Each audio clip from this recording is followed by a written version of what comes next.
ನಮಸ್ಕಾರ ರೀ, ನಮ್ಮವ್ರಿಗೆಲ್ಲ ನಮಸ್ಕಾರ. ಈಗ ನೋಡ್ರಿ, ಈ ಸರಿ ಮೇ 12ನೇ ತಾರೀಕಿನ ಹಿಡ್ಕೊಂಡೆ ನಮಗೆ ಮಳೆ ಸ್ಟಾರ್ಟ್ ಆಗ್ಯದ. ಸ್ವಲ್ಪ ಬಿಟ್ಟು ಮಳೆ ಆಗ್ಯದ ಬಿಡ್ರಿ, ಕಂಟಿನ್ಯೂ ಅಂತೇನು ಆಗಿಲ್ಲ ಮಳೆ. ಈಗಂತರೂ ಜೂನ್ 12-13 ತಾರೀಕು ಅದೀಗ, ಅಂದ್ರೆ ಒಂದು ತಿಂಗಳು ಸತತ ಮಳೆ ಅನ್ನಂಗೆ ಆಗ್ಯದ. ನಡುವೊಂದು ಸ್ವಲ್ಪ ಗ್ಯಾಪ್ ಕೊಟ್ಟದ. ಆದರೂ ಏನಾಗ್ಬಿಟ್ಟದ ರೀ, ದ್ರಾಕ್ಷಿ ಒಳಗೆ ಭಾಳಷ್ಟು ಸಮಸ್ಯೆಗಳನ್ನು ಈ ಸಾರಿ ಹುಟ್ಟಾಕ್ಯಾರ. ಸಮಸ್ಯೆಗಳು ಭಾಳ ಕಾಣಿಸ್ಕೊಂಡವ್ರಿ. ಕರ್ಪ ಬಂದವ, ಆಮೇಲೆ ಕೆಲವೊಬ್ಬರಿಗೆ ಬುರಿ ಅಟ್ಯಾಕ್ ಆಗ್ಯದ, ಕೆಲವೊಬ್ಬರಿಗೆ ಏನದ ಒಟ್ಟು ಶೇಂಡಾ ಬೆಳೆಯಲಾಗ್ಯದ, ಕೆಲವೊಬ್ಬರಿಗೆ ಉಲಾಂಡ್ಗಳಿಗೆ ಬೇರು ಬಿಟ್ಟಾವ.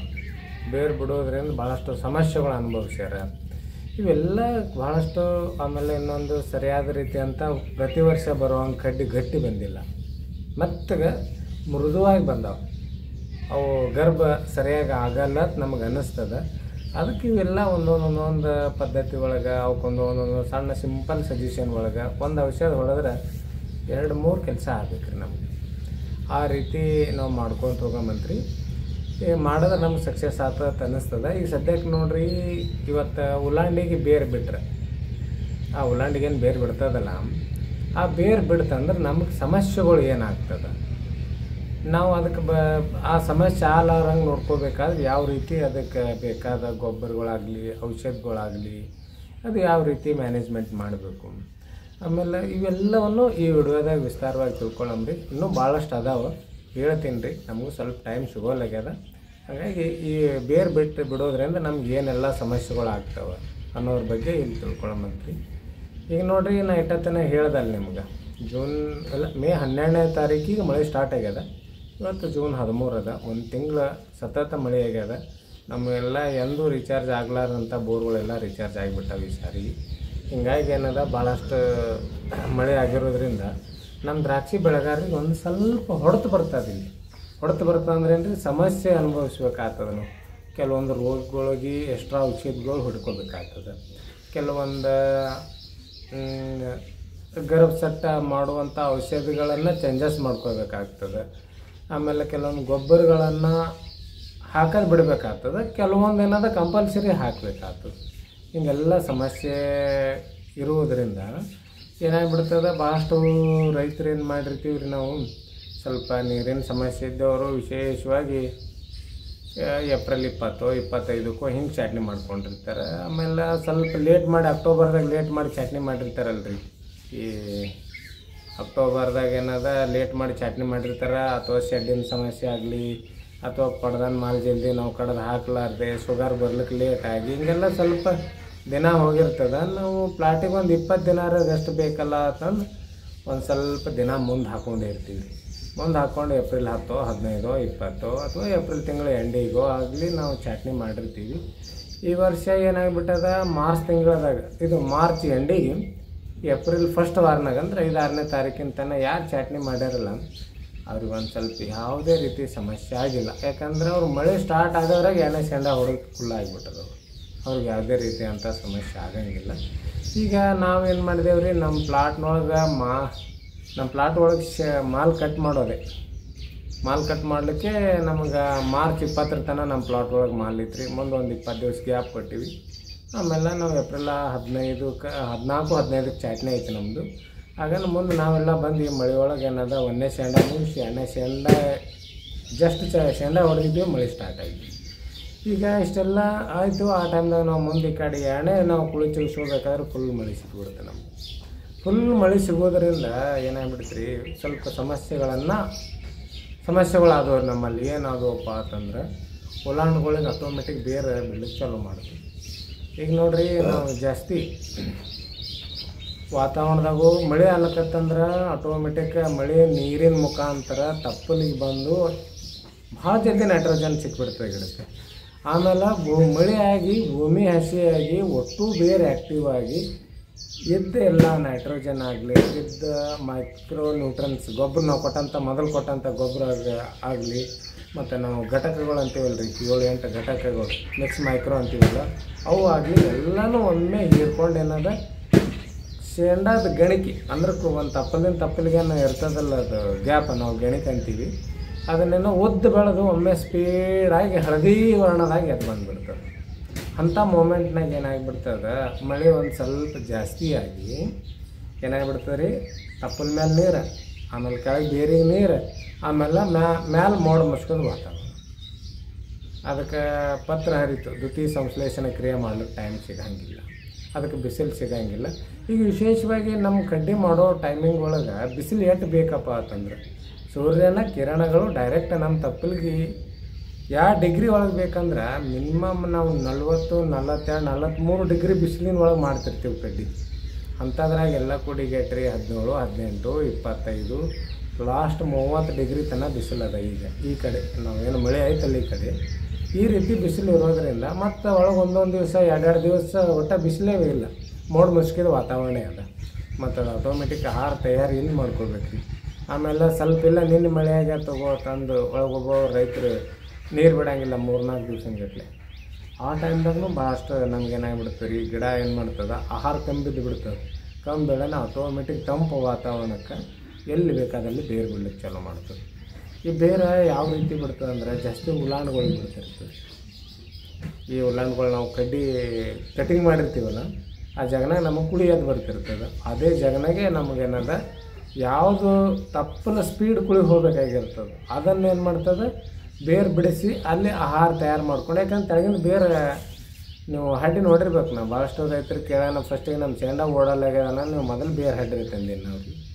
ಸಣ್ಣ ಸೂಜಿ ಸೈಜ್ ಬೇರು ಇರ್ತದೆ. ಆ ಬೇರಿಗೆ ಏನದ ಸೈಡ್ ಸಣ್ಣ ವೈಟ್ ರೂಟ್ ಇರ್ತಾವೆ, ಬೇರುಗಳು ಇರ್ತಾವೆ. ಅವೆಲ್ಲ ಕರಗಾಗಿ ಕೊಳತಂಗಾಗಿ ಬಿಟ್ಬಿಟ್ಟಿರ್ತಾವೆ. ಅಂಥ ಟೈಮ್ದಾಗ ನಮಗೇನದ ದ್ರಾಕ್ಷಿಗೆ ಯಾವುದೇ ರೀತಿಯಾದಂಥ ಆಹಾರ ಸಿಗಂಗಿಲ್ಲ. ಹಾಗಾಗಿ ನಾವೇನು ಮಾಡ್ತೀವಿ, ಈ ಟೈಮ್ದಾಗ ಬೇರು ಬಿಡುತ್ತಂದ್ರೆ ನಮಗೆ ಗರ್ಭಗಟ್ಟುವಂಥ ಟೈಮ್ಗೆ ಏನಾಗಿಬಿಡ್ತದೆ ರೀ, ಕರೆಕ್ಟಾದಂಥ ಆಹಾರ ಸಿಗಂಗಿಲ್ಲ. ಕರೆಕ್ಟ್ ಅಂತ ಆಹಾರ ಸಿಗಲಿಲ್ಲ ಅಂದ್ರೆ ಸರಿಯಾಗಿ ಕಡ್ಡಿ ಸೈಜಾಗಿ ಬೆಳೆಯಂಗಿಲ್ಲ. ಸರಿಯಾಗಿ ಕಡ್ಡಿ ಸೈಜಾಗಿ ಬೆಳೀಲಿಲ್ಲ ಅಂದ್ರೆ ಏನಾಗ್ಬಿಡ್ತದೆ, ಕಣ್ಣುಗಳ ಸೈಜ್ ಸಣ್ಣ ಬರ್ತಾವೆ. ಕಣ್ಣುಗಳ ಸೈಜ್ ಸಣ್ಣ ಬಂದು ಮ್ಯಾಲೆ ತಪ್ಪಲು ಕೂರು ನಾವು ಮುಂದೇನು ಶೇಂಡ ತೆಗಿಬೇಕಾಗಿರ್ತದಲ್ಲ, ಸಣ್ಣಾಗಿ ಡಬ್ಬಣ ಸೈಜ್ ಬಂದುಬಿಡ್ತದೆ. ಕೆಳಗೆ ಫೋರ್ಸ್ ಇರ್ತದೆ, ಮೇಲೆ ಸಣ್ಣಾಗಿ ಸ್ಟ್ರೇಟಾಗಿ ನೀರು ಕಂಬಿದ್ದವ್ರಂಗೆ ನಾವು ಗೊಬ್ಬರ ಹಾಕಿಲ್ಲ ಏನಿದಕ್ಕೆ ತನ್ನೋರಂಗೆ ನಮ್ಗೆ ಆಗಿಬಿಡ್ತದೆ. ಅಂಥ ಟೈಮ್ದಾಗೆ ಗೊಬ್ಬರ ಬಿಡ್ರಿ ತಂದು ನಾವು ಬಾರೆ ಹಾಕ್ಸಟ್ಟು 0.234 0.234 ಪ್ಲಾಟ್ ಜಾಸ್ತಿ ಚಿಗಿ ಕೊಡಂಗಿಲ್ಲ ಬಿಡ್ರಿ, ಅದು ಸೈಜ್ ಮಾಡ್ಕೊತದ. ಅಂಥ ಗೊಬ್ಬರಗಳನ್ನು ಆಮೇಲೆ ಇಲ್ಲ ಒಂದು ಸ್ವಲ್ಪ ಯೂರಿಯಾ ಬಿಡ್ರಿ, ಒಂದು ಸ್ವಲ್ಪ ಕ್ಯಾಲ್ಸಿಯಂ ಬಿಡ್ರಿ, ಆಮೇಲೆ ಇದು ಏನೇನೋ ಇನ್ನೂ ಚಿಗ್ಲಿಕ್ಕೆ ಭಾಳಷ್ಟು ಅದಾವೆ, ಅವೆಲ್ಲ ಬಿಡಕ್ಕೆ ಹೋಗ್ತೀವಿ ರೀ. ಆ ರೀತಿ ಮಾಡುವಂಥ ಅವಶ್ಯ ಇರಲ್ಲ. ಆ ಟೈಮ್ದಾಗ ನಾವು ಮೊದಲು ಬೇರೆ ಆ್ಯಕ್ಟಿವ್ ಮಾಡ್ಕೋಬೇಕು. ಬೇರೆ ಆ್ಯಕ್ಟಿವ್ ಮಾಡ್ಕೊಳ್ಳಿಲ್ಲ ಅಂದ್ರೆ ಏನಾಗ್ಬಿಡ್ತದೆ, ಭಾಳಷ್ಟು ಬೇರೆ ಆ್ಯಕ್ಟಿವ್ ಮಾಡ್ಕೊಳ್ಳಿಲ್ಲ ಅಂದರೆ ನಾವು ಕೊಟ್ಟು ಗೊಬ್ಬರ ಎಲ್ಲ ವೇಸ್ಟ್ ಆಗಿಬಿಡ್ತದೆ. ನಾವು ಎಷ್ಟು ಕೊಟ್ಟರು ಖಾಲಿನೇ ಗೊಬ್ಬರ. ನೀವು 1 ಚೀಲ ಬಿಡಲ್ಲ 2 ಚೀಲ ಬಿಡ್ರಿ ಕರೆ ನೀವು. ಇಲ್ಲ ಅದು ಬೇರೆ ಆ್ಯಕ್ಟಿವ್ ಇದ್ದಿತ್ತಂದ್ರೆ ಒಟ್ಟ ಕೆಲಸ ಆಗಂಗಿಲ್ಲ. ಮತ್ತು ಬೇರೆ ಆ್ಯಕ್ಟಿವ್ ಇತ್ತಂದ್ರೆ ನೀವು 2 ಕಿಲೋ ಕೊಡ್ರಿ ಎಕರೆಕ್ಕೆ, ಅದು ಅಟ್ಟೆ ಕೆಲಸ ಮಾಡ್ಕೊಂಡು ಅಲ್ಲಿ ನಿಮ್ಮ ಪ್ಲಾಟ್ನಾಗ ಕೆಲಸ ತೋರಿಸ್ಬಿಡ್ತದೆ. ಹಾಗಾಗಿ ನಾವೇನು ಮಾಡ್ಬೇಕ್ರಿ, ಈಗ ಸದ್ಯಕ್ಕೆ ಮೊದಲ ಬೇರೆ ಆ್ಯಕ್ಟಿವ್ ಮಾಡಿಕೊಂಡು ಆ ನಂತರ ಒಂದು ಗೊಬ್ಬರ ಕೊಟ್ಕೊಂಡು, ಮತ್ತು ಈ ಗೊಬ್ಬರ ಕೊಡ್ಬೇಕಂದ್ರೆ ಅದಕ್ಕೆ ಒಂದು ಪ್ಲಾಟಿನ ಸಿಚುವೇಶನ್ ನೋಡ್ಕೊಡ್ಬೇಕಾಗ್ತದೆ ರೀ. ಈ ಗೊಬ್ಬರ ಕೊಡೋದಂದ್ರೆ ಏನದ, ಈಗ ಇಲ್ಲಪ್ಪ ಈಗ ನಾವು ಚಿಗಿಸ್ಬೇಕಾಗ್ಯದ ಅನ್ನೋದು ಬಾರೆ ಆಕ್ಸೈಡ್ ಗೊಬ್ಬರ ಕೊಡೋದು, 0.234 ಇವೆಲ್ಲ ಒಂದೊಂದು ಪದ್ಧತಿ ಇರ್ತಾವೆ ರೀ. ಸುಮ್ಮನೆ ನಾವು ಏನು ಮಾಡಿದ್ರು ಅದಕ್ಕೊಂದು ಲೆಕ್ಕ, ಇದಕ್ಕೊಂದು ಇದು ಇರ್ತದೆ, ಶೆಡ್ಯೂಲ್ ಇರ್ತದೆ. ಆ ಶೆಡ್ಯೂಲ್ ಬಿಟ್ಟಂತೂ ಹೋಗೋಕ್ಕಾಗಂಗಿಲ್ಲ. ಈ ವರ್ಷ ನಾ ಏನು ಮಾಡಿದೆ ರೀ, ನನ್ನ ಪ್ಲಾಟ್ನಾಗ ಮಾಡ್ಕೊಂಡಿರೋದನ್ನು ಹೇಳ್ತೀನಿ ರೀ. ನಾ ಸಾಕಷ್ಟು ನೋಡಾಕತ್ತಿರಲಿಲ್ಲ ಹಿಂದೆ ಬೇರೆಲ್ಲ, ಇವೆಲ್ಲ ನಾ ಬಿಟ್ಕೊಂಡೀನಿ. ಇವೆಲ್ಲ ಬಿಟ್ಕೊಳ್ಳೋದ್ರಿಂದ ನನಗೆ ಇವೆಲ್ಲ ಏನು ಮಾಡ್ತೇವೆ ರೀ, ಎಂಥ ಕ್ರಿಟಿಕಲ್ ವಾತಾವರಣ ಇರಲಿ ಅದನ್ನು ಮ್ಯಾನೇಜ್ ಮಾಡ್ಕೊತೇವೆ. ಮ್ಯಾನೇಜ್ ಮಾಡ್ಸಲು ಕಷ್ಟದ ಗಿಡ ಜಾಸ್ತಿ ಬೇರು ಬಿಡುವಸ್ಕೊಡಂಗಿಲ್ಲ, ಬೇರು ವರ್ಕ್ ಬಿಡುಗೂಡಂಗಿಲ್ಲ. ಆಮೇಲೆ ನಮ್ಮ ಗಿಡಕ್ಕೆ ಎಷ್ಟು ಬೇಕಾಗ್ಯದ, ನಮ್ಮ ಗಿಡಕ್ಕೆ ಎಷ್ಟು ನೀರು ಬೇಕಾಗ್ಯದ, ಅವನ್ನ ಅಟ್ಟನ್ನೇ ಹೀರಿಟ್ಕೊಂಡು ಉಳ್ಕೋದನ್ನು ಬಿಟ್ಟುಬಿಡ್ತಿರ್ತದೆ. ಆಮೇಲೆ ಯಾವುದೇ ರೋಗ ನಾ 3-4 ದಿವ್ಸಗಟ್ಟಲೆ ಔಷಧ ಹೊಡಿಲಿಲ್ಲ ಅಂದರೂ ನನಗೆ ದಕ್ಕಿ ಹೋಗ್ಬಿಡ್ತದೆ. ಮತ್ತು ನೀರಿನ ಪ್ರಮಾಣ ಕಡಿಮೆ ಇದ್ದರೂ ಭಾಳ ಸಮಸ್ಯೆ ತೋರಿಸಂಗಿಲ್ಲ ನನಗೆ. ಅದು ನೀರಿನ ಪ್ರಮಾಣ ಕಡಿಮೆ ಇರೋದ್ರಿಂದ, ಯಾಕಂದ್ರೆ ನನಗೆ ನೀರು ಕಡಿಮೆ ಅವ ಅಂತೇಳಿ ನಿಮ್ಗೆ ಹೇಳ್ಕೊತೇ ಇದ್ದೀನಿ ರೀ. ಆದರೆ ಈ ವರ್ಷ ಸ್ವಲ್ಪ ಮಳೆ, ದೇವರ ಆಶೀರ್ವಾದದಿಂದ ಮಳೆ ಜಲ್ದಿ ಆಗ್ಯದ, ನೀರು ಹೊಡೆದವ, ಅದೊಂದು ವಿಷಯ ಬೇರೆ ಬಿಡ್ರಿ. ಈಗ ನೀರು ಕಡಿಮೆ ಇದ್ದರೂ ದಕ್ಕಿಸ್ಕೊಂತದ. ಆಮೇಲೆ ಯಾವುದೇ ವಾತಾವರಣ ಇಂಥದ್ದು ಮೋಡ ಮುಸ್ಕಿದ ವಾತಾವರಣ ಇದ್ದರೂ ಯಾವುದೇ ಪ್ರಾಬ್ಲಮ್ ತೋರಿಸಂಗಿಲ್ಲ ರೀ ನನಗೆ. ಯಾಕಂದರೆ ಇದ್ರ ಬಗ್ಗೆ ಯಾಕಂದ್ರೆ ಆರ್ಗ್ಯಾನಿಕ್ ರೀ. ಹಾಗಾಗಿ ಈಗ ಸದ್ಯಕ್ಕೆ ನಂದು ಆ ಸಮಸ್ಯೆನ ತೋರಿಸ್ಕೊಲಿಲ್ಲ, ಕರ್ಪನೂ ಬರಲಿಲ್ಲ, ಏನೂ ಆಗಲಿಲ್ಲ. ಸ್ವಲ್ಪ ಕರ್ಪ ಬಂದಂಥ ಪ್ಲಾಟ್ಗಳಿಗೆ ಸ್ವಲ್ಪ ಗರ್ಭದಿಂದ ಭಾಳಷ್ಟು ಸಮಸ್ಯೆ ಇರ್ತದೆ. ಅದ್ರ ಬಗ್ಗೆ ಒಂದು ವಿಡಿಯೋ ಮಾಡ್ತೀನಿ ರೀ ನಾ. ಕರ್ಪ ಬಂದ ಪ್ಲಾಟ್ಗಳಿಗೆ ಯಾವ ರೀತಿ ಗರ್ಭ ಮಾಡ್ಕೋಬೇಕು, ಆಮೇಲೆ ಕರ್ಪ ಬಂದ ಪ್ಲಾಟ್ಗಳಿಗೆ ಒಟ್ಟು ಕಡಿಮೆ ಮೆಚುರಿಟಿ ಆಗಂಗಿಲ್ಲ. ನಿಮ್ಗೆ ಗೊತ್ತಿರ್ಬೋದು, ಇದು ವಿಶೇಷವಾಗಿ ಎಲ್ಲ ರೈತರಿಗೆ ಎಲ್ಲ ಅನುಭವ ಅದಾವ ರೀ. ನಾ ಏನು ಹೇಳ್ತೀನಲ್ಲ ವಿಡಿಯೋ ಮಾಡಿ ಒಟ್ಟು ಎಲ್ಲ ವಿಷಯ ರೈತರಿಗೆ ಗೊತ್ತದಾವ. ಸ್ವಲ್ಪ ನಾವು ಮಾಡೋ ಟೈಮಿಂಗ ಅಥವಾ ಮಾಡುವಂಥ ವಿಧಾನ, ಆಮೇಲೆ ನಮ್ಮ ಗಿಡದ ಬೆಳವಣಿಗೆ ಇರ್ತದಲ್ಲ, ಆ ಬೆಳವಣಿಗೆ ಟೈಮಿಂಗ್ಗೆ ನಾವು ಕೊಡುವಂಥ ಗೊಬ್ಬರ ಅದಕ್ಕೆ ಅಟ್ಯಾಚ್ಮೆಂಟ್ ಆಗಿರಲ್ಲ. ಹಾಗಾಗಿ ಸ್ವಲ್ಪ ನಾವೇನಾದ ಹಿಂದೆ ಮುಂದೆ ತುಳಿಬೇಕಾಗ್ತದೆ. ಸ್ವಲ್ಪ ರೈತರಿಗೆ ಏನಾಗ್ತದೆ, ಸಮಸ್ಯೆ ಆಗ್ತದೆ, ಖರ್ಚು ಜಾಸ್ತಿ ಆಗಿಬಿಡ್ತದೆ. ಹಾಗಾಗಿ ನಾವೇನಾದ ಮೊದಲು ತಿಳ್ಕೊಳ್ಬೇಕು. ಈಗ ಸದ್ಯ ನಮ್ಮಲ್ಲಿ ಇವತ್ತು ಮಳೆ ಆಯ್ತಪ್ಪ, ಮಳೆ ಆಯ್ತಂದ್ರೆ ನಮ್ಮ ಪ್ಲಾಟ್ಗಳಿಗೆ ಏನೇನು ಸಮಸ್ಯೆಗಳಾಗ್ತವೆ, ಏನೇನು ಲಾಭಗಳಾಗ್ತವೆ, ಇದನ್ನು ನಾವು ಮೊದಲು ತಿಳ್ಕೊಬೇಕು. ನಮ್ದು ಯಾವ ಹಂತದಾಗದ, ನಮ್ಮ ಪ್ಲಾಟಿಗೆ ಮಳೆ ಆಗಿದ್ದು ಅನುಕೂಲ ಅನಾನುಕೂಲ. ಮಳೆ ಆಗೋದೇ ಇಲ್ಲ, ಚಲೋ ಆಯ್ತು ಮಳೆ ಆದದ್ದು, ಇಲ್ಲ ಮಳೆ ಆದದ್ದು ಈಗ ಮಳೆ ಆಗಬಾರ್ದಾಗಿತ್ತು. ಹಿಂಗೆ ನಮಗೆ ಪ್ಲಾಟಿನ ಸಿಚುವೇಶನ್ ನೋಡ್ಕೊಂಡು ನಾವು ಅರ್ಥ ಮಾಡ್ಕೊಂಡು ಅದಕ್ಕೆ ಬೇಕಾದಂಥ ಒಂದೇ ಔಷಧ ಹೊಡೆಯೋದು ಎಲ್ಲ ರೋಗಗಳು ಕವರ್ ಆಗಿಬಿಡ್ತದೆ. ಬಂದ ಒಳಗೆ ಹೊಡೆಯೋದು ಏಸ್ಕಾಯಿ ಔಷಧ ಹೊಡೆದ್ರೂ ಕವರ್ ಆಗಂಗಿಲ್ಲ. ಬರೋಕ್ಕಿಂತ ಮೊದಲೇ ನಾವು ಒಂದೆರಡು ಔಷಧ ಹೊಡಿಬೇಕು ರೀ. ಈಗ ನಾನಂತರೂ ಮಾಡೋ ಸಿಸ್ಟಮ್ ಅಂತೂ ಬೇರೆ ಅದು ನಿಮಗೆ ನಾ ಬೇರೆ ಡೆವಲಪ್ ಮಾಡ್ಕೊಳ್ಳೋದು. ಈಗ ಸದ್ಯಕ್ಕೆ ನಿಮ್ಗೆ ಚೀಪ್ ಆ್ಯಂಡ್ ಬೆಸ್ಟ್ನೊಳಗೆ 2-3 ಥರ ಅದಾವ್ರಿ ಇದ್ರಾಗ ಮಾಡುವಂಥ ಶೊಡಿಲ. ಈಗ ಕೆಲವೊಂದು ರೈತರು ನನ್ನ ಜೊತೆ ಮಾತಾಡಿದ ರೈತರು ಅಥವಾ ನಾ ಹೇಳಿದಂಥ ರೈತರು ಅವ್ರ ಅನುಭವ ಏನು ಹೇಳ್ಕೊಂಡಿರಲ್ಲ. ಫಸ್ಟ್ 2 ಎಕರೆಗೆ 2 kg ಅಥವಾ ಲೀಟ್ರ್ ಫಾಸ್ಫರಿಕ್ ಆ್ಯಸಿಡ್ ಕೊಡ್ತಾರೆ. ಇದಾದ ನಂತರ ಒಂದು ದಿವ್ಸ ಅಂತರೂ ನೀರು ಕಂಪಲ್ಸರಿ ಎಲ್ಲ ರೈತರು ಗ್ಯಾಪ್ ಮಾಡ್ತಾರೆ. ಒಂದು ದಿವ್ಸ ನೀರು ಕೊಡ್ತಾರೆ, ಒಂದು ದಿವ್ಸ ಗ್ಯಾಪ್ ಮಾಡ್ತಾರೆ, 2ನೇ ದಿವ್ಸ ನೀರು ಕೊಡ್ತಾರೆ. 2ನೇ ಟೈಮಿಂಗ್ ಏನು ಮಾಡ್ತಾರೆ ರೀ, ಹೋಮಿಕ್ ಆ್ಯಸಿಡ್ ಕೊಡ್ತಾರೆ, ರೂಟ್ ಕೊಡ್ತಾರೆ. ಇದಾದ ನಂತರ ಬಾರೆ ಆಕ್ಸೈಡ್ ಗೊಬ್ಬರ ಕೊಡ್ತಾರೆ. ಇದಕ್ಕೆ ನಮಗೆ ಮಿನಿಮಮ್ 6ರಿಂದ 7 ದಿನ ಪ್ರೊಸೆಸ್. 7 ದಿನ ಆಮೇಲೆ ಅಲ್ಲಿ ಗೊಬ್ಬರ ಹೋಗಿ ಅದು ಎತ್ತು ಕೊಡ್ಬೇಕಾದ್ರೆ 8-9 ದಿವಸ ಹೋಗ್ಬಿಡ್ತದೆ. ನಮಗೆ ಕಡ್ಡಿ ಮಾಡ್ಕೊಳ್ಳುವಂಥ ಟೈಮಿಂಗ್ ಭಾಳ ಇಂಪಾರ್ಟೆಂಟ್ ಇರ್ತದೆ. ನಮ್ಗೆ ಕಡ್ಡಿ ಎಷ್ಟು ದಿನದಾಗ ಮುಗಿಬೇಕು, 60 ದಿನದಾಗ 2ನೇ ಸೆಂಡ ಮುಗಿಬೇಕು. ನಮ್ಗೆ ಅದು ಆಗಂಗಿಲ್ಲ, ಅಲ್ಲಿ ಸ್ಲೋ ಹೋಗಿಬಿಡ್ತದೆ. ಭಾಳಷ್ಟು ರೈತರು ಹೇಳಿದ್ರೆ ನಮ್ಗೆ ಇಲ್ಲರಿ 60 ದಿನದಾಗ ನೀವು ಸೆಂಡ ಮುಗಿಬೇಕಂತೀರಿ, ನಮ್ಮ ದಿನ ಈಗ ಸೆಂಡ ಹೇಳಾಕತ್ತದ. ಇವೆಲ್ಲ ಕೆಲವೊಂದು ಸಮಸ್ಯೆಗಳು, ಒಂದು ಸಣ್ಣ ಸಮಸ್ಯೆನೂ ಮುಂದೆ ನಮಗೆ ಅಕ್ಟೋಬರ್ದಾಗ ಎಡು ತಿರ್ಸ್ತದೆ ಅಥವಾ ಈಗೇನೆ ಎಡವಲ್ಕೆ ಹಚ್ಚಿಬಿಡ್ತದೆ. ಅದಕ್ಕೆ ನಾವು ಇದೇನು ಉಲಾಂಡಿಗೆ ಬೇರೆ ಬಿಡೋದು ಮಹಾ ಏನೋ ಅಂತ ನಿಮಗೆ ಅನಿಸಿರ್ಬೋದು. ಇಲ್ಲ ಕೆಲವೊಂದು ಅನುಭವಿ ರೈತರು ಏನಂತಾರೆ, ಬಿಡು ಅದೇನು ಬೇರೆ ಬಂದಿರ್ತದೆ, ತಾನೇ ಸುದ್ದಾಗಿ ಹೋಗ್ತದೆ ಅಂತ ಅಂತೀವಿ. ಆದ್ರೆ ನಾವು ಅಂದೇವಂದ್ರೆ ಮುಂದೆ ಅದಕ್ಕೆ ಬೇಕಾದಂಥ ಆಹಾರ ಸಿಗ್ಲಾರ ಬಿಟ್ಟಕ್ಕೆ ವೀಕ್ ಆಗಿ ಬೆಳೀತದೆ. ವೀಕ್ ಆಗಿ ಬೆಳೆದು ಏನಾಗಿಬಿಡ್ತದೆ, ಕಣ್ಣು ಸೈಜ್ ಆಗಂಗಿಲ್ಲ. ಕಣ್ಣು ಸೈಜ್ ಆಗಲಿಲ್ಲ ಅಂದ್ರೆ ಒಳಗೆ ಸರಿಯಾದ ರೀತಿ ಅಂತ ಗರ್ಭ ಆಗಂಗಿಲ್ಲ. ಮುಂದೆ ಏನದ ಅಕ್ಟೋಬರ್ದಾಗ ಚಾಟ್ನಿ ಹೊಡೆದ ಬಳಿಕ ಚಿಗುತ್ತು ಬಂದು ಗೊನೆ ಕರಿಗೆ ಹೋಗಿಬಿಡ್ತವೆ. ಇದಕ್ಕೆ ನಾವು ಗರ್ಭಪಾತ ಅಂತೀವಿ. ಅದಕ್ಕೆ ಆ ರೀತಿ ಆಗಿಬಿಡ್ತದೆ. ಇಲ್ಲ ನಂದೆಲ್ಲ ಮಾಡಿದ್ದ, ಒಟ್ಟು ವಿಷಯ ಕೊಟ್ಟಿದ್ದ, ಒಟ್ಟು ಗೊಬ್ಬರ ಕೊಟ್ಟಿದ್ದ, ಏನು ಮಾಡಬೇಕೆಲ್ಲ ಮಾಡೀನಿ, ವಿರಾಶಿಲ್ ಹೊಡೆದೀನಿ, 6B ಹೊಡೆದೀನಿ, ಲಿಯೋಶಿನ್ ಹೊಡೆದೀನಿ, ಮತ್ತು ಈಗೆಲ್ಲ ಬೇರೆ ಬೇರೆ ಔಷಧಗಳು ಬಂದಾವಲ್ರಿ ಗರ್ಭಿಣ ಸಲುವಾಗಿ, ಆ ಔಷಧಗಳು ಹೊಡೆದೀನಿ, ನಂದು ಯಾಕೆ ಹಿಂಗಾಯಿತು? ಇಲ್ಲಿ ನಾವು ಮಾಡುವಂಥ ಕೆಲಸಗಳನ್ನು ಎಕ್ಯುರೇಟಾಗಿ ಮಾಡಬೇಕು ರೀ. ಒಂದು ಸಣ್ಣ ಸಮಸ್ಯೆನೂ ನಾವು ದೊಡ್ಡ ಸಮಸ್ಯೆ ಅಂತೇಳಿ ಭಾವಿಸ್ಬೇಕು. ಅದಕ್ಕೆ ಇವಾಗ 100 ರೂಪಾಯಿ ಖರ್ಚಾಗ್ತಿತ್ತಂದ್ರೆ ಹಿಂದಾಗಡೆ 200 ರೂಪಾಯಿ ಖರ್ಚಾಗ್ತಿರ್ತದೆ. ಅದಕ್ಕೆ ನಾವು ಆ ರೀತಿ ಮಾಡ್ಕೊಲಾರ್ದೆ ಈ ಟೈಮ್ದಾಗ ನಾವು ಒಂದು ಸ್ವಲ್ಪ ಎಚ್ಚರಿಕೆ ಬೇರೇನು ಕೆಲಸ ಮಾಡಿಸ್ಕೊಂತ ಗಿಡಕ್ಕೆ ಒಂದು ಹೆಲ್ದಿಯಾಗಿ ಇಟ್ಕೊಂತ ಹೋಗ್ಬೇಕು ರೀ. ನಿಮಗೆ ಇಟ್ಟೋತನ ಒಂದು ಪದ್ಧತಿ ಹೇಳಿದ್ರೆ ನಿಮ್ಗೆ ನಾವು ಯಾವ ರೀತಿ ಬೇರೆ ಆ್ಯಕ್ಟಿವ್ ಮಾಡ್ಕೊಳ್ಬೇಕಂತ. ಇನ್ನೊಬ್ರು ಏನು ಮಾಡ್ತಾರೆ ರೀ, ಫಸ್ಟಿಗೆ ಬಾರೆ ಆಕ್ಸೈಡ್ ಗೊಬ್ಬರ ಅಂದ್ರೆ 1261 ಗೊಬ್ಬರ, ಅದ್ರ ಜೊತೆ ರೂಟ್ ಎಕರೆಗೆ 1 kg ತೊಗೊತಾರೆ ರೀ. ಇದು ಯಾವುದು ರೂಟ್ ಅಂದ್ರೆ ಹೋಮಿಕ್ ಆ್ಯಸಿಡ್ 98% ಇದ್ದು ತೊಗೊಂಡು ಒಮ್ಮೆ 2 ಕೂಡಿಸಿ ಬಿಟ್ಬಿಡ್ತಾರೆ. ಇದಾದ ನಂತರ ಮತ್ತೊಂದು ಗೊಬ್ಬರ ಕೊಡ್ತಾರೆ. ಇದು ಒಂದು ಚಡುಲ್ ಆಗಿಬಿಡ್ತದೆ. ಆಮೇಲೆ ಇನ್ನೊಂದು ಚಡಿಯಲ್ಲಿ ಏನು ಮಾಡ್ತಾರೆ ರೀ, ನಾವೆಲ್ಲ ಏನು ಮಾಡಿ ವಿಶೇಷವಾಗಿ ರೈತರಿಗೆ ಈಗ ಫಾಸ್ಫರಿಕ್ ಆ್ಯಸಿಡ್ ಕೊಟ್ಟು ಆನಂತರ ರೂಟ್ ಹೋಮಿಕ್ ಆ್ಯಸಿಡ್ ಕೊಟ್ಟು ಬಾರೆ ಆಕ್ಸೈಡ್ ಗೊಬ್ಬರ ಕೊಡಬೇಕಂದ್ರೆ ನಮ್ಮ ಮಿನಿಮಮ್ ಅದು ಇವೆಲ್ಲ ಔಷಧಗಳನ್ನು ತೊಗೊಂಡು ಬೇರೆ ಆ್ಯಕ್ಟಿವಾಗಿ ಕೆಲಸ ಮಾಡಬೇಕಾದ್ರೆ 10-12 ದಿವಸ ಹೋಗ್ಬಿಡ್ತದೆ. ನಾವು ಹಂಗೆ ಮಾಡೋದು ಅದೊಂದು ದಿನ ಕಳಿಬಾರ್ದು. ನಮ್ಗೆ ದಿನ ಕಳೀತಂದ್ರೆ ಭಾಳ ಸಮಸ್ಯೆ ಆಗ್ತದೆ. ಯಾಕಂದ್ರೆ ನಮ್ಮ ಟೈಮಿಂಗ್ ಮುಗಿಯೋಂಗಿಲ್ಲ. ನಮ್ಮ ಗರ್ಭಿಣ ಔಷಧಗಳು ಹಿಂದೆ ಮುಂದೆ ಆಗಿಬಿಡ್ತವೆ. ಕೆಲವೊಂದು ಹಾರ್ಮೋನ್ಗಳನ್ನು ಹೊಡಿತಿರ್ತೀವಿ. ಒಂದು ಹಾರ್ಮೋನ್ದಿಂದ ಇನ್ನೊಂದು ಹೊಡೆಯೋ ಹಾರ್ಮೋನ್ಗೆ ಕಾಲಾವಧಿ ಅಂತೇಳಿ ಇರ್ತದೆ. ಆ ಕಾಲಾವಧಿ ನಾವು ಮಿಕ್ಕಿಸ್ಕೊಡ್ಬಾರ್ದು. ಹಾಗಾಗಿ ನಾವೇನದ ಈ ಥರ ನಾವೊಂದು ಬೇರು ಬಿಡುವಂಥ ಪದ್ಧತಿ ಮಾಡ್ಕೋಬೇಕು. ಆಮೇಲೆ ನನ್ನ ಸ್ವಂತ ಅನುಭವ ಈಗಂತೂ ನಾ ಹೇಳಿದ್ದಾರೆ, ಇದು ಬೇರೆದು ಬಿಡ್ರಿ. ನಾ ಈಗ ಸದ್ಯಕ್ಕೆ ಸ್ವಂತ ಅನುಭವದ ಪ್ರಕಾರ ಭಾಳಷ್ಟು ರೈತರು ಫೋನ್ ಮಾಡಿ ಕೇಳ್ತಿರ್ತಾರೆ, ಅವ್ರಿಗೆ ಹೇಳಿರ್ತೀನಿ ರೀ. ಫಸ್ಟೇ ನಾವು ನೇಚರ್ ಡ್ರಿಪ್ ಕೊಟ್ಬಿಡೋದು.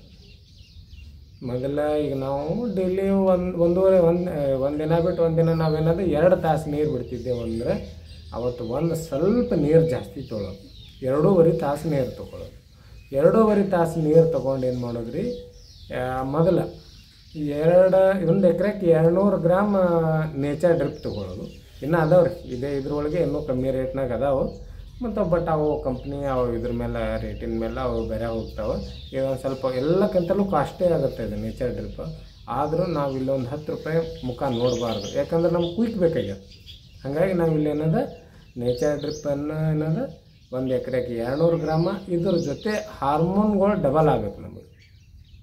ಅವೇನು ಜೀವಾಣುಗಳು ಇರ್ತಾವಲ್ಲ ರೀ, ಹಾರ್ಮೋನ್ ಅಂತೀನಲ್ಲ, ಜೀವಾಣುಗಳೇನು ಇರ್ತಾವಲ್ಲ ಇದ್ರೊಳಗೆ ನೇಚರ್ ಡ್ರಿಪ್ ಒಳಗೆ ಇರುವಂಥ ಜೀವಾಣುಗಳು ಡಬಲ್ ಆಗುತ್ತೆ ನಮಗೆ, ಜಾಸ್ತಿ ಹುಟ್ಟಬೇಕು. ಈಗ ನಾವು ಅಟ್ಟೆ 200 ಗ್ರಾಮ್ದಾಗೆ 400 ಗ್ರಾಮಿನಟ್ಟು ಕೆಲಸ ಆಗಿರ್ಬೇಕು ನಮಗೆ. ಆ ರೀತಿ ಮಾಡ್ಬೇಕಂದ್ರೆ ಇಲ್ಲ ಪ್ಲೇನ್ ಆಗಿಬಿಟ್ರು ನಡೀತದೆ. ಆದರೆ ನಮಗೆ ಸ್ವಲ್ಪ ಕಮ್ಮಿ ಔಷಧ ಡಬಲ್ ಔಷಧ ಆಗಬೇಕು. ನಮಗೆ ಡಬಲ್ ಯೂಸ್ ಆಗಬೇಕು. 1 ರೂಪಾಯಿ ಒಳಗೆ 10 ಸಾಮಾನು ತೊಗೊಂಡು ಬರ್ತೀವಲ್ಲ, ಹಂಗೆ ಡಬಲ್ ಕೆಲಸ ಆಗಬೇಕು. ಆ ರೀತಿ ಮಾಡ್ಬೇಕಂದ್ರೆ ಅದಕ್ಕೊಂದು 2 ರಿಂದ 3 kg ಆರ್ಗ್ಯಾನಿಕ್ ಬೆಲ್ಲ ರೀ. ನಾರ್ಮಲ್ ಬೆಲ್ಲ ತೊಗೊಂಡ್ರು ನಡೀತದೆ. ಸ್ವಲ್ಪ ಆರ್ಗ್ಯಾನಿಕ್ ಬೆಲ್ಲ ಅಂದಕ್ರೆ ಒಂದು ಸ್ವಲ್ಪ ಅನುಕೂಲ ಆಗ್ತದೆ. ಒಂದು 2 ರಿಂದ 3 kg ಆರ್ಗ್ಯಾನಿಕ್ ಬೆಲ್ಲ ತೊಗೊಂಡು ಮೊದಲು ಒಂದು ಕಲಿಸಿ ಒಂದು 10-15 ನಿಮಿಷ ಸುಮ್ಮನೆ ಬಿಡಬೇಕ್ರಿ. ಅದಕ್ಕೆ ಎಲ್ಲ ಬೆಲ್ಲ ಕರಗಿ ನೀರಿನ ಒಳಗೆ ಲಿಕ್ವಿಡ್ ರೂಪಾಗಿ ಪರಿವರ್ತನೆ ಆಗ್ತದೆ. ಬೆಲ್ಲ ಹಾಕೋಣ, ಗರ ಕಲ್ಸೋಣ, ನೇಚರ್ ಡ್ರಿಪ್ ಹಾಕೋಣ, ನಾವು ಇದು ಮಾಡಿಬಿಟ್ಟೆ ಅಂದ್ರೆ ಬೆಲ್ಲ ಒಟ್ಟು ನೀರು ಒಳಗೆ ಕರಗಿ ನೀರಾಗಬೇಕಂದ್ರೆ ಒಂದು 10 ರಿಂದ 15 ನಿಮಿಷ ಬೇಕು. ನೀವು ಟೆಸ್ಟ್ ಮಾಡಿರಿ, ನಿಮ್ಗೆ ಬೇಕಾದ್ರೆ ಅದ್ರಾಗ ನೀರು ಸಪ್ರೇಟೇ ಅನ್ನಿಸ್ತಿರ್ತದೆ, ಬೆಲ್ಲ ಸಪ್ರೇಟೇ ಅನ್ನಿಸ್ತಿರ್ತದೆ. ಹಾಗಾಗಿ ಏನದ 10-15 ನಿಮಿಷ ಬಿಟ್ಟು ನಾವು ತಂದಂಥ ನೇಚರ್ ಡ್ರಿಪ್ 200 ಗ್ರಾಮ್ 1 ಎಕರೆಗೆ ಪ್ರಮಾಣ ತಗೊಂಡು ನೀರಾಗ ಹಾಕಿ ಒಂದು 10-15 ನಿಮಿಷದಾಗ ಕಲಿಸ್ತಾ ಇರ್ರಿ. ಕಲ್ಸ್ಕೋತ ಇರೋದ್ರಿಂದ ಅಲ್ಲಿ ಆ ಬದಲಾವಣೆಗಳು ಭಾಳ ಥರ ಆಗ್ತಾವೆ. ಅದು ನೀವೇ ಟೆಸ್ಟ್ ಮಾಡಿರಿ, ಅದ್ರದ್ದೇನು ಬಿಡಿಸಿ ಹೇಳಂಗಿಲ್ಲ. ಅದು ನೀವೇ ಟೆಸ್ಟ್ ಮಾಡೋದು. ಬದಲಾವಣೆಗಳು ಒಂದು ಅರ್ಧ ತಾಸಿನ ತನಕ ನೀವು ಕಲಿಸ್ಕೋತ ನೋಡ್ಕೋತೀರಿ, ಭಾಳಷ್ಟು ಬದಲಾವಣೆಗಳಾಗ್ತವೆ. ಆಮೇಲೆ ಕರ್ಗ, ಆಮೇಲೆ ಹಿಂಗೆ ನೋಡಿದ್ರೆ ಜಾಸ್ತಿ ಕರ್ರ ಕಾಣಿಸ್ತಿರ್ತದೆ. ಆ ರೀತಿ ವರ್ಣ ಆಗ್ತದೆ, ಲಾಸ್ಟಿನ ಕಲರ್ ಆಗ್ತದೆ. ಆ ಟೈಮ್ದಾಗ ನಾವು ಡ್ರಿಪ್ನಾಗ ನಾವು 2 ತಾಸು ನೀರು ಬಿಡ್ತೀವಿ, 2.5 ತಾಸು ಬಿಡುವಂತ ನಾಗತ್ತೀನಿ ರೀ. 1.5 ತಾಸು ನೀರು ಕೊಟ್ಟು ಏನದ ಅವಾಗ ಒಂದು 20 ರಿಂದ 25 ನಿಮಿಷ ನೀರು ಕೊಟ್ಟೆವಂದ್ರೆ ಅಷ್ಟು ನೀರೊಳಗೆ ಅದು ಗೊಬ್ಬರ ಕೊಲ್ಲಾಗಿರ್ಬೇಕು. ನಮ್ಗೆ ನೇಚರ್ ಡ್ರಿಪ್ ಎಲ್ಲ ನೀರು ಮುಖಾಂತರ ಹೋಗ್ಬೇಕು ರೀ. ಇದಾದ ನೀವು ಹೋಯ್ತಂದ್ರೆ ಮ್ಯಾಲೆ 10 ರಿಂದ 15 ನಿಮಿಷ ಅಷ್ಟೇ ನೀರು ಕೊಡ್ಬೇಕು. ನೀರು ಕೊಟ್ಟು ಬಂದ್ ಮಾಡಿಬಿಡ್ತೀರಿ. ಮತ್ತು ಒಂದಿನ ಇವತ್ತು ಕೊಟ್ರಿ, ಇವತ್ತೊಂದು ದಿನ ಕನ್ಸಿಡ್ರಿ. ಅದು ನಾಳೆ ಒಂದು ದಿವ್ಸ ಗ್ಯಾಪ್ ಕೊಟ್ಟು ಅದನ್ನು ಕನ್ಸಿಡ್ರಿ. 3ನೇ ದಿವ್ಸಕ್ಕೆ ಹೋಗಿ ನೀವು ಒಂದು ಸೂಜಿ ಅಟ್ಟು ಬೇರೆ ಹಡ್ಡಿ ತೆಗೆದು ನೋಡಿರಿ. ನೀವು ಅದಕ್ಕೊಂದು ಅರ್ಧ ಇಂಚಿನಟ್ಟು ಎಲ್ಲ ಇಟ್ಟು ಸೈಜ್ ಹೊಯ್ಟ್ ರೂಟ್ ಬಂದಿರ್ತವೆ. ಆ ಟೈಮ್ದಾಗ 12 ಎಕ್ಸೆಟ್ ಗೊಬ್ಬರ ಕೊಡ್ರಿ. ಇದು ಹೆಂಗತ್ತೀರಿ ನೀವು 12 ಎಕ್ಸೆಟ್ ಗೊಬ್ಬರ ಈ ಟೈಮ್ದಾಗ ಕೊಡೋ ಒಂದು ಟೈಮ್ ಇರ್ತದೆ. ಈಗ ಕೆಲವೊಬ್ರಿಗೆ ಎಣ್ಣೆ ಶೆಂಡದ ಮೇಲಿನ ಕುಳು ಎದ್ದಿರಲ್ಲ, ಅವ್ರಿಗೆ 12 ಎಕ್ಸೆಟ್ ನಡೆಯಂಗಿಲ್ಲ. ಆಮೇಲೆ ಈಗ ನಮ್ಮದು 1ನೇ ಶೆಂಡ ಹೊಡೆದು 2ನೇ ಶೆಂಡ ಹೇಳ್ತಿರ್ತದಲ್ಲ, ಆ ಟೈಮ್ಗೆ 3 ಎಲೆ 4 ಎಲೆ ಇರ್ತಿತ್ತಂದ್ರೆ ಆ ಮೂಮೆಂಟ್ನಾಗ ಈ ಸಮಸ್ಯೆ ಕಾಣಿಸಿತ್ತಂದ್ರೆ 12 ಎಕ್ಸೆಟ್ ಗೊಬ್ಬರ 5 ರಿಂದ 6 kg 1 ಎಕರೆಗೆ ಮತ್ತೊಂದೇನು ಮಿಕ್ಸ್ ಮಾಡಿಬೇಡ್ರಿ, ಅಷ್ಟು ಕೊಟ್ಟು ಬಿಡ್ರಿ. ಆ ಗೊಬ್ಬರ ಕೆಲಸ ಮಾಡ್ಬೇಕಾದ್ರೆ ನಮಗೆ 1 ದಿವ್ಸ ಟೈಮ್ ಹೋಗ್ತದೆ. ಮತ್ತು ಈಗ ಮೊದಲು 3 ದಿವಸ, ಇನ್ನೊಂದು ದಿವ್ಸ ಟೈಮ್ 4 ದಿವಸ. 4 ದಿವಸ ನಾವು 1 ಇಂಚ್ ವೈಟ್ ರೂಟ್ ಬಂದಿರ್ತಾವೆ. ಆಟೋಮೆಟಿಕ್ ಕೆಲಸ 4 ದಿನದಾಗ ನಮ್ಮ ಶೆಂಡಕ್ಕೆ ಆಹಾರ ಸಿಕ್ಕಿಬಿಡ್ತದೆ. ಕೊಟ್ಟಂಥ ಆಹಾರ ನಮ್ಮ ಶೆಂಡಕ್ಕೆ ಸಿಕ್ಕಿಬಿಡ್ತದೆ. 8-10 ದಿವ್ಸನಾಗ ಅದು ಶೆಂಡ ಹೊಡ್ಸ್ಕೊಂಡು ಬಿಡ್ತದೆ. ನಾನು ನಿಮಗೆ ಮೊದಲೊಂದು ಪ್ರೊಸೆಸ್ ಹೇಳಿದೆಲ್ಲ ರೀ, ಆ ಪ್ರೊಸೆಸ್ ಪ್ರಕಾರ ಹೋದ್ರೆ ದಿನ ಜಾಸ್ತಿ ಹೋಗ್ಬಿಡ್ತದೆ. ನಮಗೆ ಆ 8-10 ದಿವ್ಸನಾಗ ಇಲ್ಲಿ ಶೆಂಡ ಮುಗಿದು ಬಿಡ್ತದೆ. ನಮ್ದೊಂದು 10 ರೂಪಾಯಿ ಜಾಸ್ತಿ ಹೋಗ್ತದೆ. ನಾವು ಇಂಥ ಟೈಮ್ದಾಗ 10 ರೂಪಾಯಿ ಉಳಿಸ್ಕೋಬೇಕು ನೋಡಬಾರ್ದು ರೀ. ಈ ರೀತಿ ಮಾಡಿಕೊಂಡು ನಾವು ಒಂದು ಸ್ವಲ್ಪ ಆ ಬೇರನ್ನು ಆ್ಯಕ್ಟಿವ್ ಮಾಡಿಕೊಂಡು ಆಮೇಲೆ ಗಿಡಕ್ಕೆ ಕಡ್ಡಿ ಸೈಜ್, ಆಮೇಲೆ ಸ್ವಲ್ಪ ಇಂಥ ಮೋಡ್ ಮುಚ್ಕಿದ ವಾತಾವರಣದಾಗ ಇದು ನಮ್ಗೊಂದು ಸ್ವಲ್ಪ ಭಾಳ ಹೆಲ್ಪ್ ಮಾಡ್ತದೆ ರೀ. ಆಮೇಲೆ ಇನ್ನೊಂದು ನಾ ಬೆಲ್ಲ ಕೂಡಿಸ್ಬೇಕಂತ ಹೇಳಿದೆಲ್ಲ ರೀ, ಬೆಲ್ಲ ಒಳಗೆ ಕ್ಯಾಲ್ಸಿಯಮ ಜಿಂಕ್ ಅತಿ ಹೆಚ್ಚು ಇರ್ತದೆ. ನಮ್ಮ ಪ್ಲಾಟ್ ಹಚ್ಚ ಹಸಿರು ಗಿಣಿ ಹೆಸರು ತರ್ತದೆ.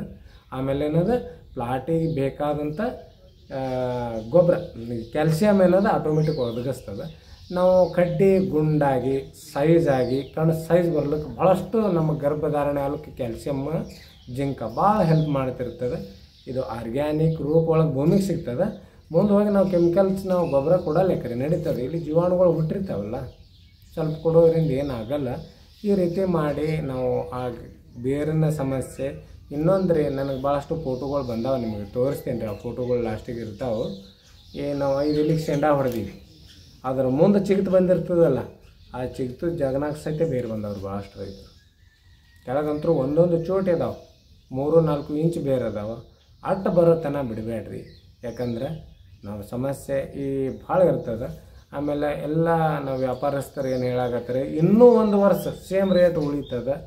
ಅದಕ್ಕೆ ನೀವು ಸರಿಯಾಗಿ ನಿಮ್ದೆಷ್ಟೇ ಇರಲಿ, 1 ಎಕರೆ ಇರಲಿ ಅಥವಾ 2 ಎಕರೆ ಇರಲಿ, 10 ಎಕರೆ ಇರಲಿ, ಇವತ್ತು ಒಂದು 100 ಎಕರೆ ಇರಲಿ, ಮಾಡೋ ಕೆಲಸ ಎಕ್ಯುರಿಟಿಯಾಗಿ ಟೈಮಿಂಗ್ ಮಾಡಿ. ಈ ವರ್ಷ ಒಂದು ಸ್ವಲ್ಪ ಗರ್ಭದ ಭಾಳಷ್ಟು ಸಮಸ್ಯೆಗಳಾಗ್ತವೆ. ಗರ್ಭದ ಸಮಸ್ಯೆಗಳು ಹೆಂಗೆ ಆಗ್ಬೋದು, ನಾವು ಇಂಥ ವಾತಾವರಣ ಇದ್ದರೂ ನಾವು ಯಾವ ರೀತಿ ಗರ್ಭಧಾರಣೆಯನ್ನು ಕರೆಕ್ಟಾಗಿ ಕಟ್ಟಿಸ್ಕೋಬೇಕು ಅನ್ನೋದ್ರ ಬಗ್ಗೆ ಮುಂದೆ ಮತ್ತೊಂದು ವಿಡಿಯೋದಾಗ ಸವಿಸ್ತಾರವಾಗಿ ಹೇಳ್ತೀನಿ ರೀ. ಸ್ವಲ್ಪ ರೇಟ್ ಮುಂದಿನ ವರ್ಷ ಅನುಕೂಲ ಆದಂತ ಹೇಳಾಕತ್ತಾರೆ. ನೀವೇನಂದ ಯಾವಲ್ಲಿ ಎಡಲಾರಂಗೆ ಸರಿಯಾಗಿ ರೀತಿಯಾದಂಥ ಒಂದು ಕೆಲಸ ಮಾಡಿಕೊಂಡು ದ್ರಾಕ್ಷಿ ಎಲ್ಲರೂ ಬೆಳೆಯೋಣ ಅಂತ ಹೇಳ್ತಾ ಈ ವಿಡಿಯೋ ಇಲ್ಲಿಗೆ ಮುಗಿಸ್ತೀನಿ. ನಮಸ್ಕಾರ.